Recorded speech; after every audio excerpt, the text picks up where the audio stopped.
Hocam gençlere kısa ne tövsiye edebilirsiniz?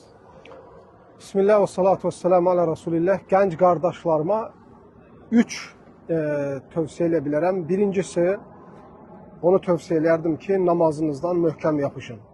Bir müsəlman gəncin həm dünyada sabit, həm də ahirətdə üzü ağ, nurlu, başı dik olması üçün namazına önəm verməyi şərtdir. Qiyamət günü ilk əməllərindən soruşulacağı şey bilməlidir ki, namaz olacaq.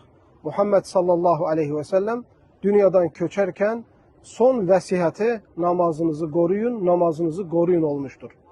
Ona görə əgər dünya və axirətdə ucalmaq istəyirsə bir müsəlman gənc namazını gözünün nurundan daha çox qorumağa çalışmalıdır. İkincisi, dostlarınızı gözəl seçin.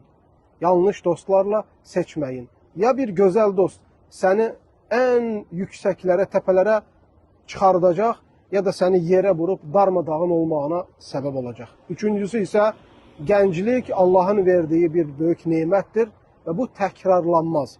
Madəm gəncsiniz, gəncliyinizi, vaxtınızı istismar eləyərək istifadə eləyin.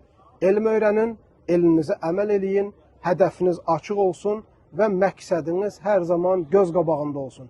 3 şeyə fikir verərsinizsə, inşallah sizdən mükəmməl bir gənc olar. Allah'a emanet olun. Selamun Aleyküm.